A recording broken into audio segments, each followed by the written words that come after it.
বেডি চাইতে চাইতে তুমি যদি 100 কোটি নারীও উলঙ্গ করে দেখো, সারা পৃথিবীর সমস্ত নোংরা ছবিও দেখো, খোদার কসম তৃপ্ত তুমি হইবা না, স্বস্তি মিলবে না। নোনা জলে তৃপ্ত হয় না। লবণাক্ত পানি পান করলে তৃষ্ণা প্রচন্ড বেড়ে যায়। এজন্য সাগরের লবণাক্ত পানি যদি কারো ভিতরে ঢোকে, সে প্রচন্ড তৃষ্ণার্ত হয়ে যায় তখন। অর্থাৎ লোনা পানি তৃপ্ত করে না, তৃষ্ণা মিটায় না। ঠিক হারাম ছবি, হারাম নাচ, ভিন নারী, অবৈধ প্রেম, যা কিছু অবৈধ তা 100 কোটি দেখলেও, 1000 কোটি দেখলেও তৃপ্ত হবে না। এজন্য যুবক, এজন্য বেপর্দা নারী, বেহায়া পুরুষ সারা দিন, সারা রাত, সারা বছরও নারী দেখা, নাচ দেখা, ছবি দেখা, নাটক দেখা তৃপ্ত হয় না। কিন্তু একজন পবিত্র পুরুষ একজন স্ত্রী নিয়ে, হালাল বিবি নিয়েই তার জিন্দেগি তৃপ্ত হয়েছে। যা হালাল তাতে তৃপ্তি আছে। এজন্য স্বামী স্ত্রী তৃপ্ত হয়। কিন্তু অসভ্য, বেশরম, বেহায়া তৃপ্ত হয়, তার কোনো স্বস্তি নেই। এজন্য কিস্তিওয়ালা, তার অভাব, তার চাহিদা শেষ হয় না। হালাল উপার্জনকারী অল্পতেই তার তুষ্ট হয়। এটা বাস্তবতা। এক সাগর মদখোর পান করলেও সে তৃপ্ত হয় না। 1 গ্লাস পবিত্র পানি তৃষ্ণার্ত ব্যক্তিকে তৃপ্ত করে। যা হালাল তা তৃপ্ত করে, যা হারাম তা কি করে না, তৃপ্ত। এটাই সত্যি, এটাই বাস্তবতা ভাইয়া। একজন বুঝলে একজনই, দুইজন বুঝলে দুইজন, কিন্তু এটাই সত্য। কোনদিনও আল্লাহর নাফরমানির মধ্যে, আল্লাহর অবাধ্যতার মধ্যে কেউ সুখ পায় না, কেউ সুখ পায়। আমি 43 বছর এক জামা, এক পোশাকে তৃপ্ত, কারণ এটা সুন্নাত। তুমি তৃপ্ত হইতে পারো নাই। তুমি 6 মাসের মধ্যে জুতার চুলের ডিজাইন 1 বছরের মধ্যে বদলাইছো কমপক্ষে 3-4 বার। তো তোমারে কেমনে সুন্দর লাগে তুমি নিজেই তো কইতারো না, তো মানুষে কি তা করবে? তুমিই তো জানো না তোমারে কেমনে ডক লাগে। কি এদিকে চুল বাড়াইলে ভাল লাগে না ওইদিকে ভাল লাগে, তুমিই তো জানো না। তোমার নিজেরই তো বেল নাই, হদিস নাই, তো আর মানুষ আপনার সুন্দর করবো কীর্ত? আপনি তো বলতে পারেন না আপনারে কি দিয়ে সুন্দর লাগে। নিজের সুন্দর তো নিজেই বল, নিজেই খুব স্টাইল করে যত্ন করে করে এটা সেরকম। আমার 3 মাস পরে আবার হেদিকে ফিরে তা আগের সেরকম কই গেল? বলেন না কেন ভাইয়া? আগের সেরকমটা গেল কই? আগে না বন্ধুরা কইলো দোস্ত সেরকম, তখন কয় না কা ওটা বদলাইলেন কেন? আর সেরকমটা কে? কত সময় আমি অনেকেরই জিজ্ঞাসা করছি, দোস্ত সেরকম বলতে কি? তোমারে যে কেউ বুদ্ধি দিল, কইলো দোস্ত করে সেরকম লাগে, সেরকম কে? মানে কার মতো? কি চোরের মতো, না ফুট্টা ঘরের মতো, না বাবা ঘরের মতো, না ডাইল ঘরের মতো? কেডা? হ্যাঁ, এই বিকৃত চুল অথবা এই বিকৃত মডেল, এটা যদি এমন হইতো না সেরকম বলতে, মানে জুনায়েদ বাগদাদি, আব্দুল কাদের জিলানী, বাইজিদ বোস্তামি, ইমাম বুখারী, এদের মতো এদের চুল এমন ছিল, এদের ডিজাইন এমন ছিল, তো কার মতো হইল? এই জন্য বন্ধু আমার, সামান্যতম বিবেক হলো কাজে লাগানো উচিত। মানুষ এত বোকা হয় না, হওয়া উচিত না। মুসলমান এত ফালতু হয় না যে নিজের কোনো পূব পশ্চিম নাই, উত্তর দক্ষিণ নাই। আমি প্লাস্টিক না পাঞ্জাবি না হাফ প্যান্ট না ফুল প্যান্ট, আমি নিজেই কইতারি না আমি কিতা, কেমনে আমারে সুন্দর হয়, কেমনে আমারে ভাল লাগে। আহা, এটা তো সুস্থ স্বাভাবিক মানুষ হইতে পারে না। তুমি নিজেই জানো না নিজের পরিচয়, নিজের আত্মসম্মান, নিজের আত্মমর্যাদা অনেক বড় সম্পদ। আত্মসম্মান অনেক বড় সম্পদ। আজকে অসংখ্য মুসলমানের সন্তান নিজের আত্মমর্যাদা ভুলে গেছে। আমার বাবা আছে, আমার মা আছে, আমার বংশ আছে, আমার আল্লাহ আছে, আমার নবী আছে, আমার কোরআন আছে, আমার পিছনে আমার হাজারো লাখো সাহাবায়ে কেরাম আছে, আউলিয়ায়ে ইজাম আছে, বুজুর্গানে দ্বীন আছে। আমি তাদেরই ধারার একজন। আমার ঐতিহ্য আছে, আমি কেন নতুন করে বেঈমানের মতো সাজবো? কেন? আমি কি ফকির? আমি ভিক্ষুক নিয়া? আমার কি কোনো আদর্শ নাই? আমার কি কোনো পিছন নাই? আমি তো বাঁধন হারা না। আজকে আমরা বললাম না, নিজেকে ভুলে গেছি। সোজা কথা, নিজেকে ভুলে গেছি আমরা। সেই জন্য বললাম ভাইয়া, ইসলাহি মজলিস এর মূল ফিকির নিজের সংশোধন। আপনি বলবেন যে আরো কত বিষয়ের ওয়াজ করা দরকার, হুজুর সেগুলো বলেন না কেন? প্রতিবাদ, আন্দোলন, এই সায়া দরকার, আমিও বলি দরকার, কিন্তু এক বসায় সব বলতেই হবে এটা কোনো জরুরি না। কথা বুঝছেন না? আমি 1 ঘন্টার ওয়াজে গোটা 23 বছরের ইসলাম। এইবার আমি হজ্জের সফরে এক হোটেলে হাজি সাহেবদের হজের আগে দিয়ে বিভিন্নখানে বয়ান করছি। তো এক জায়গায় বয়ান করছি 1.5 ঘন্টা, হাজিদের প্রশিক্ষণ। আর 2 দিন পরে হজের সব কিছু শিখাইছি, বলছি। একজন দাঁড়াই, আমরা বাংলাদেশি হাজি, ভদ্রলোক খুব শুদ্ধভাবে বলল, হুজুর ইসলাম প্রতিষ্ঠার ব্যাপারে কিছুই বললেন না, এতগুলো কথা বললেন।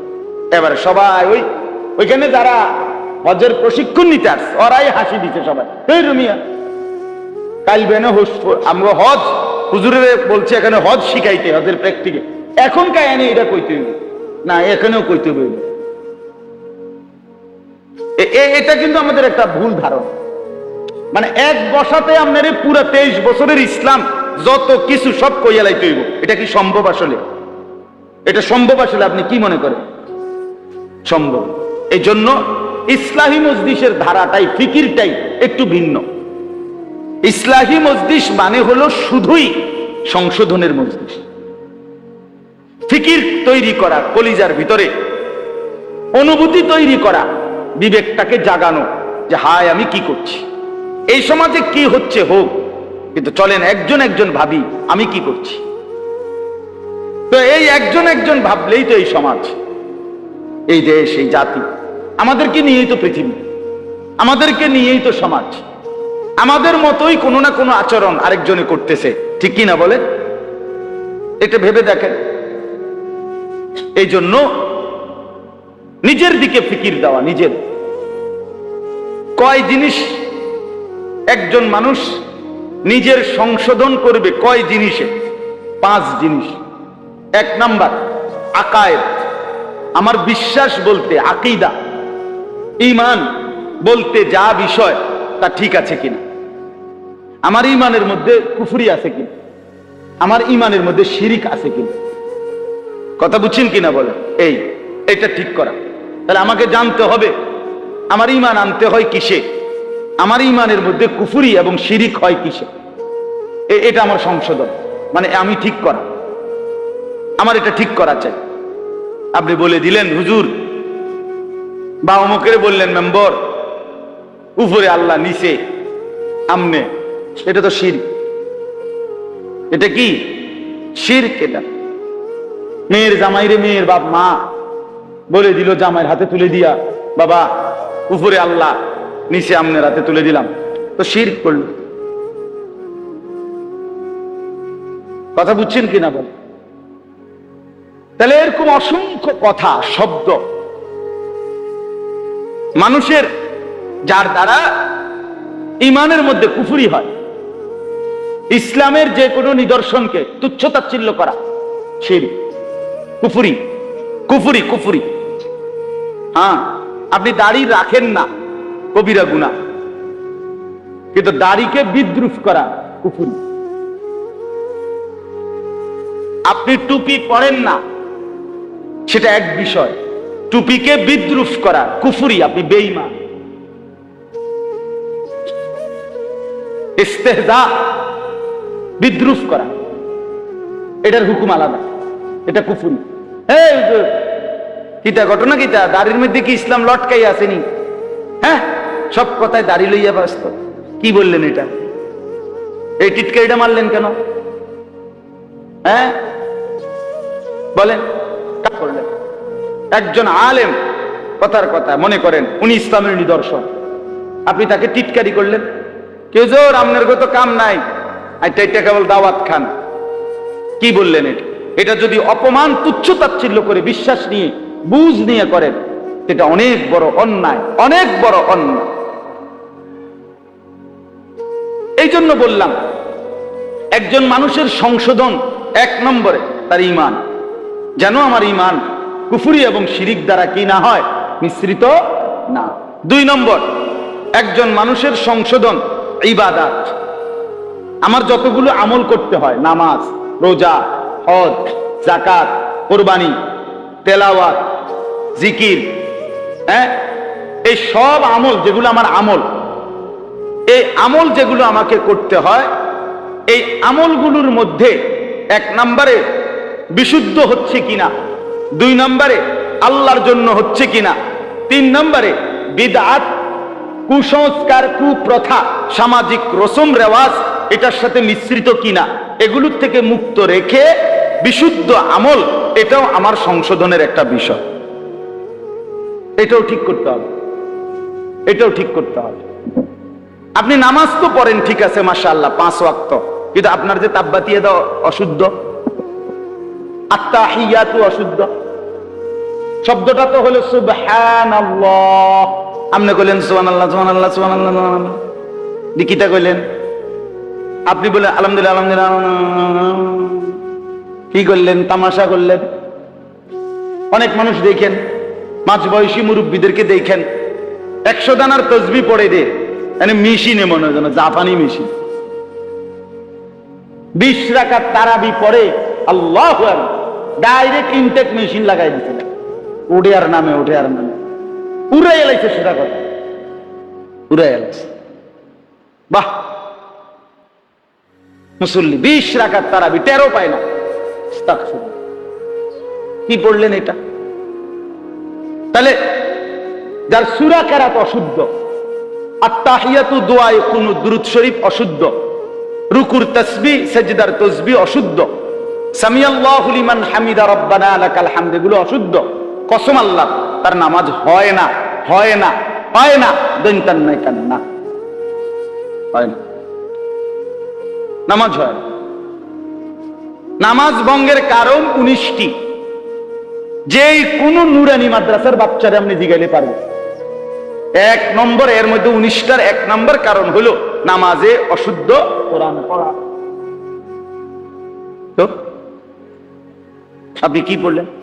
আউযু বিল্লাহ, কুল্লু নাফসিন যায়িকাতুল মউত, এটা কুল্লু নাফসিন, এটা কুল্লু নাফসিন।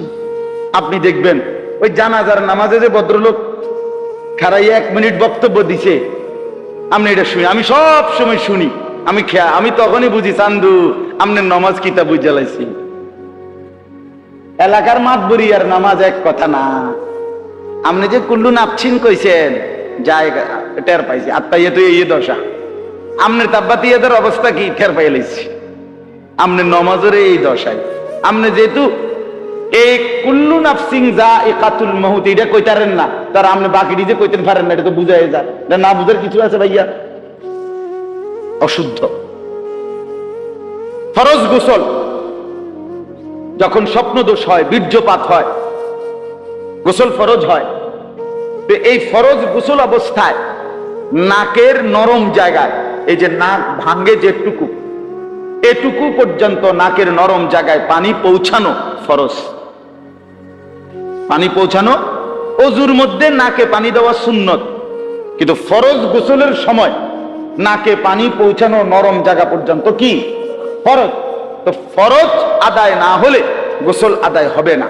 এই জন্য অসংখ্য মুসলমান, আপনি এখন এইখানে বলেন, এইখানে দাঁড়াইয়া এই স্কুল পড়ুয়া, কলেজ পড়ুয়া ভাইয়া অথবা সাধারণ শিক্ষিত মুসলমান, আপনারা বলেন, আমরা এখন একজন একজন করে দাঁড় করাইয়া বলি, আপনি দেখান এখানে আইনা যে নাকের নরম জায়গায় এখানে পানি কিভাবে ফরজ গোসলের সময় পৌঁছাইতে হয়, অসংখ্য ভাইয়া জানেন না।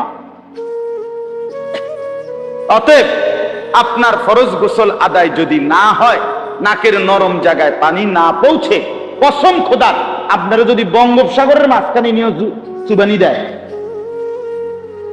তাইলেও আপনার গোসল ফরজ আদায় হলো না। বিনিময় 1 ওয়াক্ত নামাজ, একটা সেজদা, শুক্রবারের জুম্মা অথবা কারো জানাজা, কিচ্ছু আপনার কবুল হয় নাই, গ্রহণযোগ্য হয় নাই। আপনি কি এটারে খামখেয়ালি মনে করছেন? কথা বলেন না কেন? ইসলাম আপনি খামখেয়ালি মনে করছেন? আপনি মাঝ বয়সী কিছু মানুষ আছে দেখবেন, মাঝ বয়সী কিংবা মুরব্বী বললে হ্যাঁ গপ মারে, আরে রাখো চাই, আল্লাহ ভরসা, মারতে চাই, আল্লাহ ভরসা। হুজুর এরকম কইতে লাগলে সবে কয়, মাইক ফাইলে কে না কয়। কাকা মস্কারি করেন, হ্যাঁ ফাজলামি করেন, আপনার লগে হুজুররা তামসা করে। হাসরের মাঠ আপনার এই সিগন কথা দিয়ে হইব না, তামাশা করলে হবে এটা হাসরের মাঠ। আল্লাহ ভরসা তার মানে কি? একজন বলেন, আপনারা বলেন, একজন ভাই আমারে বলেন, আপনারা শুনছেন কখনো যে আল্লাহ বলছিনি যে বান্দা তুমি ভুল করতে থাকো আমি ভরসা, এটা বলছে আল্লাহ? তো আপনি কেমনে করেন আল্লাহ ভরসা বলেন?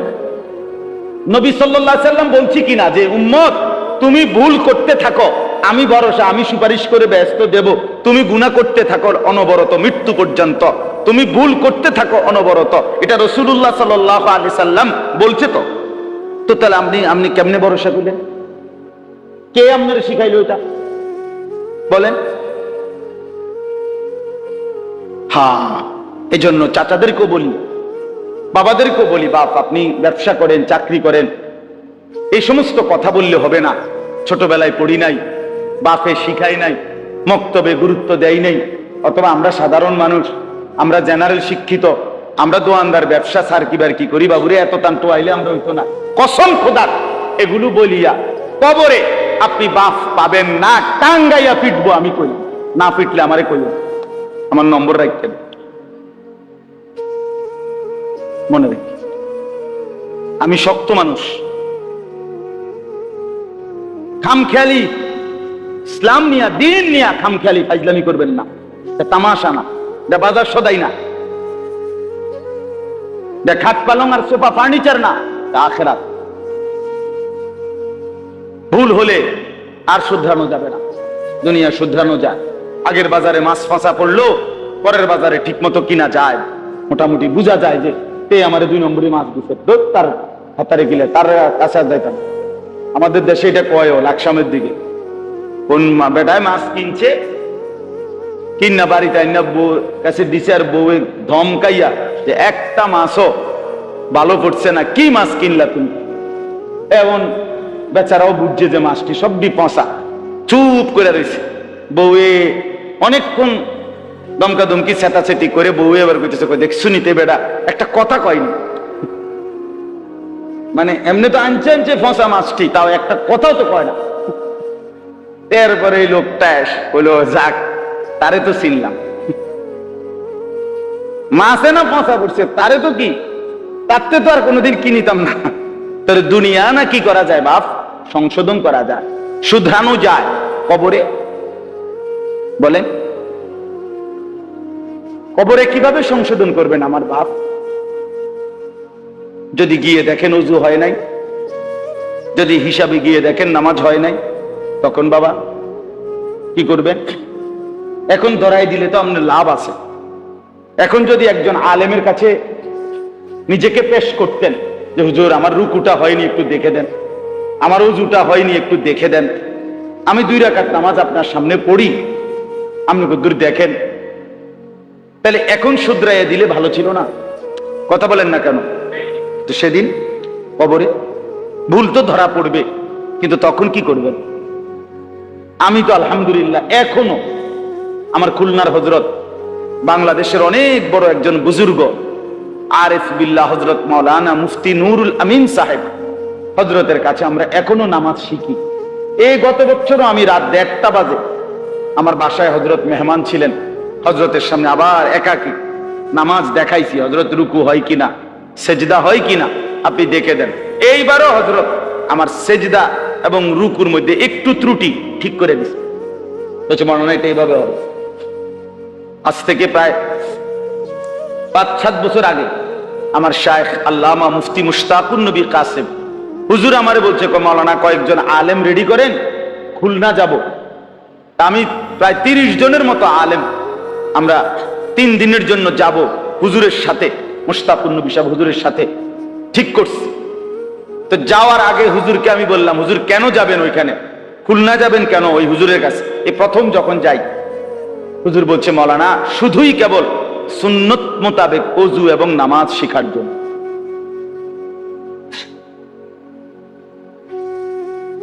অথচ উনি সারা দেশ না সারা পৃথিবী খ্যাত আলেম, কিন্তু তিনিও এখনো বলতেছেন আমার এখনো শেখা